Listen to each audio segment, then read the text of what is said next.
Hey everyone, Owlvine here. This week on Starting Out Solitary we're talking about Samhain.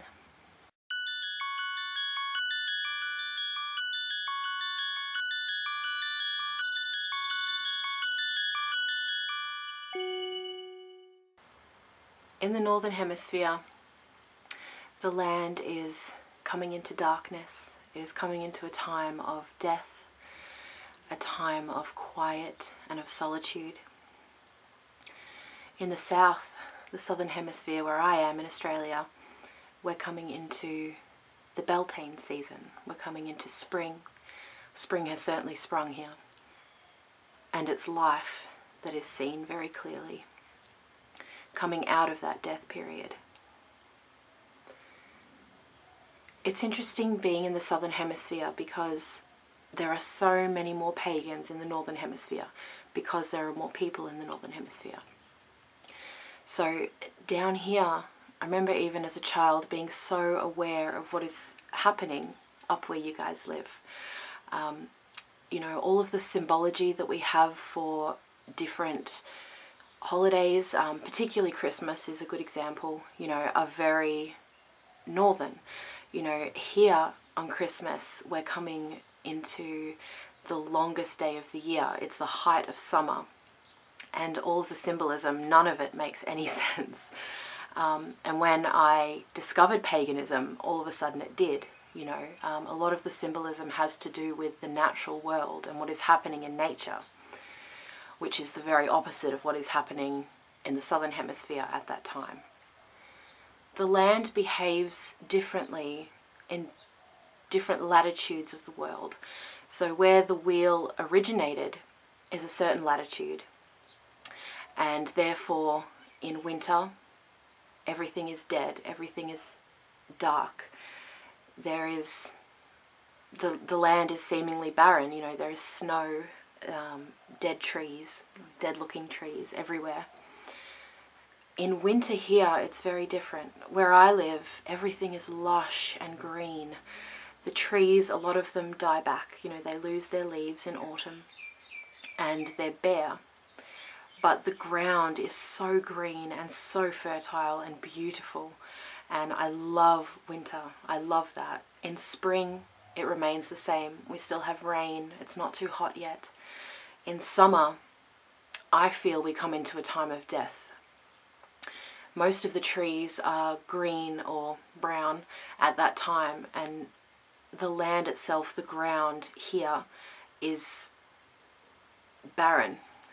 Where I live, this particular house, there's not much grass at all during summer. All of it burns away and mostly it's dirt left, with some little patches of brown withered grass, and that's about it. So for me, this time, this Beltane season, is a signifier of life, but also the death that is coming. To me, lush greenery is life. It's something that's incredibly beautiful to me, and I absolutely love it, which is why I love winter so much, and you know, summer I have issues with. So for me, this time is both life and death, and it is Samhain in the north, and I cannot forget that. You know, I see it on YouTube all the time, and I know that Halloween is coming up. In Australia, not many people celebrate Halloween. It's becoming a little bit more of a thing now. You know, there are more things in the shops to buy, and each year there seem to be a few more people who are going out trick-or-treating or having Halloween parties, which is cool to see. I feel a bit sad that when it's our own autumn season, we have nothing to celebrate that. We have Easter at that time, which again, the symbology makes no sense. It's all about new life and, you know, hatching eggs and all this spring symbology for Easter, when for us it's autumn. Autumn here is not really observed, it's not celebrated. Most people just complain about the coming cold, and that's about it, which I find quite sad. So I like to observe this time and be aware of the energies of both Samhain and Beltane, and they fit so well in this place. As I said, you know, life is at its height in spring here, But for me, it goes into a death period during summer. The animals are a lot more active, and there's lots of insects, and there is many forms of life, but in another way, there is death too. I was watching a video the other day of another Australian pagan YouTuber, and she was talking about how for her she has created her own wheel, and she's mixed Beltane and Samhain together, and she calls it Helltane, which I really like. And that definitely symbolizes this time for me.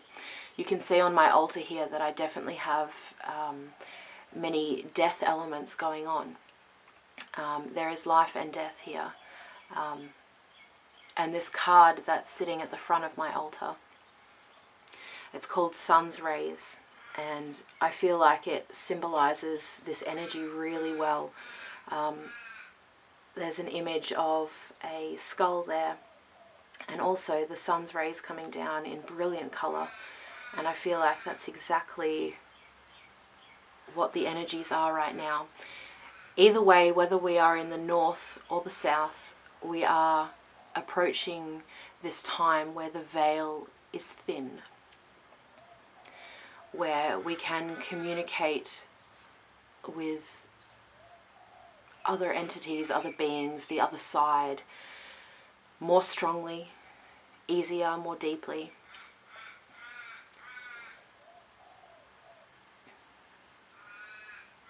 So even though it is not Samhain for me, it is Beltane, I honour and appreciate the energies of Samhain as they are happening in the north, and I feel something of that here too.